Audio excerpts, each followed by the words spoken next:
ಗಡಿ ಭಾಗದ ಜನರನ್ನ ಸುರಕ್ಷಿತ ಸ್ಥಳಕ್ಕೆ ಸ್ಥಳಾಂತರ ಮಾಡಲಾಗ್ತಾ ಇದೆ. ಪ್ರಧಾನಿ ನರೇಂದ್ರ ಮೋದಿ ಅವರಿಗೆ ಕ್ಷಣ ಕ್ಷಣದ ಮಾಹಿತಿಯನ್ನ ಕೊಡುತ್ತಿರುವಂತಹ ಅಜಿತ್ ಧವಲ್ ಅವರು ಪಾಕಿಸ್ತಾನ ಕನಸಲ್ಲೂ ಕೂಡ ಅಂದುಕೊಂಡಿರಲಿಲ್ಲ ನಾವು ನಮ್ಮ ತಲೆಯ ಮೇಲೆ ಕಲ್ಲು ಚಪ್ಪಡಿಯನ್ನ ಎಳೆದುಕೊಳ್ತೀವಿ ಅಂತೇಳಿ. ಭಾರತದ ಮೇಲೆ ನಾವು ದಾಳಿಯನ್ನ ಮಾಡಿಬಿಟ್ರೆ, ಭಾರತದ ನಾಗರಿಕರನ್ನ ಬಲಿ ಪಡೆದು ಬಿಟ್ರೆ ಶಾಂತಿ ಶಾಂತಿ ಅಂತ ಅನ್ನುತ್ತೆ ಭಾರತ ಅಂತೇಳಿ. ಭಾರತ ತುಂಬಾ ಅಪ್ಗ್ರೇಡ್ ಆಗಿದೆ. ಶಾಂತಿ ಇಲ್ಲ, ಕ್ರಾಂತಿನೇ.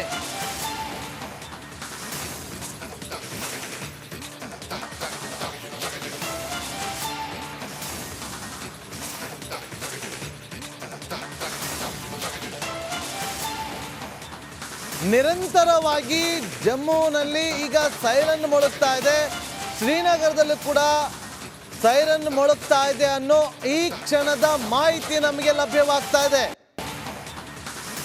ನಮ್ಮ ಇಬ್ಬರು ಸಹೋದ್ಯೋಗಿಗಳು ಗಡಿ ಭಾಗದಲ್ಲೇ ನಿಂತುಕೊಂಡು ಅಲ್ಲಿನ ಕ್ಷಣ ಕ್ಷಣದ ಅಪ್ಡೇಟ್ ಅನ್ನ ಕೊಡ್ತಾ ಇದ್ದಾರೆ.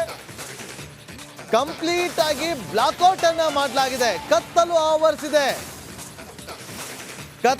ಆವರಿಸಿದೆ. ಯಾಕೆ ಅಂತಂದ್ರೆ ಶತ್ರುಗಳಿಗೆ ಕತ್ತಲಲ್ಲಿ ನಮ್ಮ ಯಾವ ಪ್ರದೇಶ ಅಂತೇಳಿ ಗುರುತಿಸೋದಕ್ಕೆ ಸಿಗಬಾರ್ದು.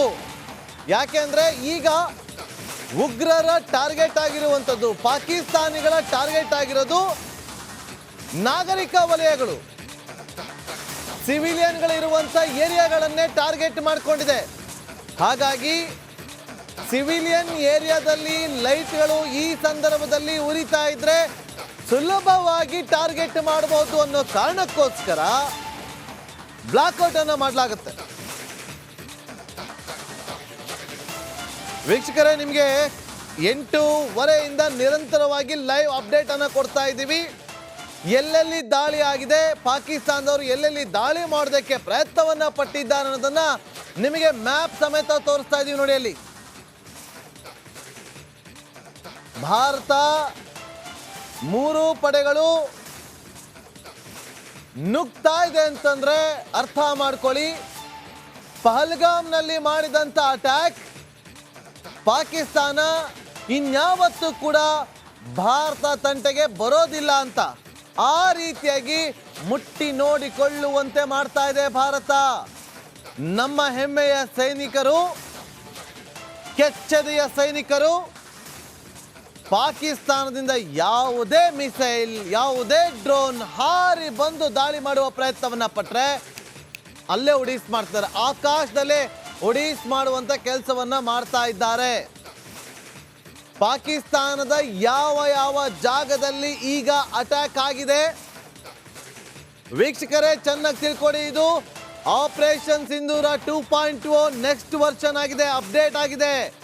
3.0 ಶುರುವಾಗಿದೆ. ಈಗ ಬೆಳಗ್ಗೆ 9 ಗಂಟೆಗೆ ಹೈ ವೋಲ್ಟೇಜ್ ಮೀಟಿಂಗ್ ಕೂಡ ನಡೆಯುತ್ತೆ. ಬೆಳಗ್ಗೆ ಹೈ ವೋಲ್ಟೇಜ್ ಮೀಟಿಂಗ್ ನಡೆಯುತ್ತೆ. ಮೀಟಿಂಗ್ ನಲ್ಲಿ 3.0 ಹೇಗಿರಬೇಕು ಅನ್ನೋದ್ರ ಬಗ್ಗೆ ತೀರ್ಮಾನವನ್ನ ಕೂಡ ತೆಗೆದುಕೊಳ್ಳಲಾಗುತ್ತೆ.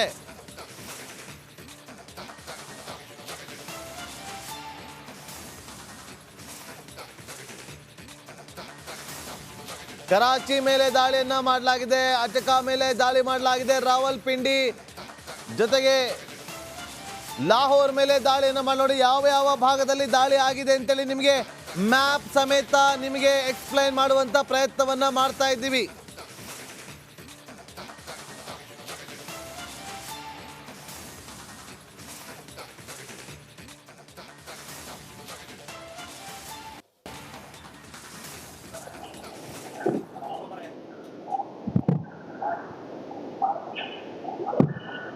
बहावलपुर, मियानो, जोरा, गुजरानवाला, लाहौर, चकवाल, रावलपिंडी, कराची, अटका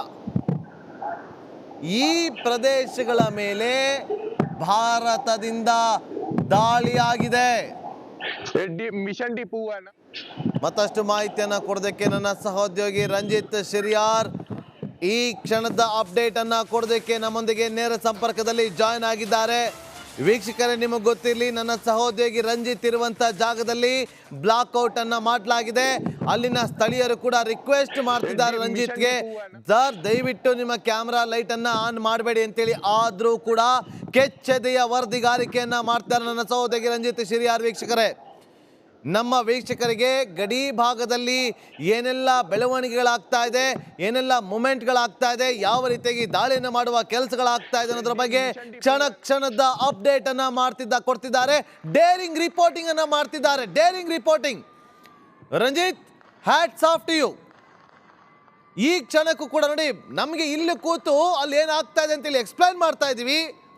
ಆದರೆ ನೀವು ಆ ಜಾಗದಲ್ಲಿ ನಿಂತು ಗ್ರೌಂಡ್ ಝೀರೋ ರಿಪೋರ್ಟ್ ಅನ್ನ ಮಾಡ್ತಾ ಇದ್ದೀರಿ. ನಿಮ್ಮ ರಿಪೋರ್ಟ್ ನೋಡ್ತಾ ಇದ್ರೆ, ನಿಮ್ಮ ರಿಪೋರ್ಟ್ ಅನ್ನು ನಾನು ಈಗ ಗಮನಿಸ್ತಾ ಇದ್ದೀನಿ. ಇಸ್ರೇಲ್ಗೆ ನಾನು ಹೋಗಿದ್ದಾಗ ಇದೇ ರೀತಿಯಾದಂಥ ಸಂದರ್ಭ. ಮಿಸೈಲ್ಗಳು ಹಾರಿ ಬರ್ತಾ ಇತ್ತು, ಶೆಲ್ಗಳು ಹಾರಿ ಬರ್ತಾ ಇತ್ತು, ಕ್ಷಿಪಣಿಗಳಿಂದ ಅಟ್ಯಾಕ್ ಮಾಡಲಾಗ್ತಾ ಇತ್ತು. ಹಮಾಸ್ ಬಂಡುಕೋರರು ಇಸ್ರೇಲ್ ಮೇಲೆ ದಾಳಿಯನ್ನ ಮಾಡ್ತಾ ಇದ್ರು. ಅಲ್ಲಿದ್ದಂಥ ಐರನ್ ಡೋಮ್ಗಳಿಂದ ಅದನ್ನು ಇಂಟರ್ಸೆಪ್ಟ್ ಮಾಡುವಂಥ ಕೆಲಸಗಳು ಕೂಡ ಆಗ್ತಾ ಇತ್ತು. ಈಗ ಅಂಥದ್ದೇ ಸನ್ನಿವೇಶದಲ್ಲಿ ನೀವು ನಿಂತು ಆ ಒಂದು ಗ್ರೌಂಡ್ ಝೀರೋ ರಿಪೋರ್ಟ್ ಅನ್ನು ಮಾಡುವಂಥ ಕೆಲಸವನ್ನ ಮಾಡ್ತಾ ಇದ್ದೀರಿ ರಂಜಿತ್.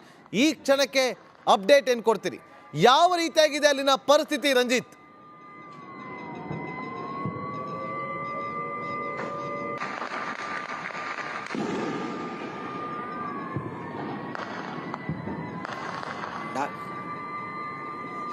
ನಾಗೇಂದ್ರ ಬಾಬು, ಈಗ ಸುಮಾರು 1 ಗಂಟೆ 42 ನಿಮಿಷ ಈ ಹೊತ್ತಿಗೆ ಈಗ ಚುಮು ಮಳೆ ಆರಂಭ ಆಗಿದೆ. ಆದರೆ ಗಡಿಯಲ್ಲಿ ಮಾತ್ರ ಸೇನೆಯ ಗುಂಡಿನ ಚಕಮಕಿ ಮಾತ್ರ ನಿಲ್ತಾ ಇಲ್ಲ.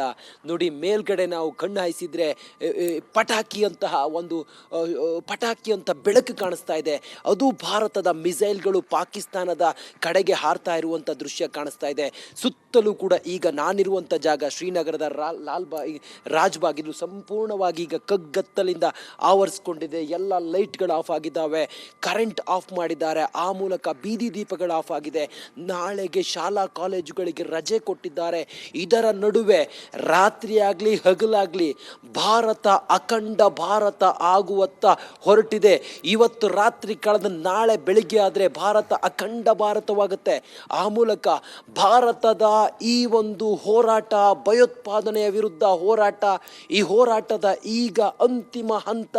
ಪಾಕಿಸ್ತಾನ ನಿರಂತರವಾಗಿ ಕ್ಷಣಕ್ಕೂ ಕೂಡ ದುರ್ಬಲ ಆಗ್ತಾ ಇರುವಂಥ ಸಮಯವನ್ನು ನೀವು ನೋಡ್ತಾ ಇದ್ದೀವಿ. ನೋಡಿ, 3 ದಶಕಗಳಿಂದ ಭಯೋತ್ಪಾದನೆ ವಿರುದ್ಧ ನಾವು ಮಾಡ್ತಾ ಇರುವಂಥ ಹೋರಾಟ ಈಗ ಅಂತಿಮ ಘಟ್ಟವನ್ನು ತಲುಪಿದೆ. ಪಾಕಿಸ್ತಾನ ವಿಲ ಅಂತೇಳಿ ಒದ್ದಾಡ್ತಾ ಇದೆ. ಪಾಕಿಸ್ತಾನದ ನೆರವಿಗೆ ಈ ಹೊತ್ತಿಗೆ ಟರ್ಕಿ ಬಂದಿದೆ. ಕಾರ್ಗೋ ವಿಮಾನದಲ್ಲಿ ಈಗ ವೆಪನ್ಗಳನ್ನು ಪಾಕಿಸ್ತಾನಕ್ಕೆ ತೆಗೆದುಕೊಂಡು ಬಂದಿದೆ. ಎಂಥದ್ದೇ ಆದರೂ ಕೂಡ ಪಾಕಿಸ್ತಾನದ ವೆಪನ್ಗಳು ಭಾರತದ ಕಡೆಗೆ ಹಾರಲಿ ಅಂತೇಳಿ ನಾವು ಕಾಯ್ತಾ ಇದ್ದೀವಿ.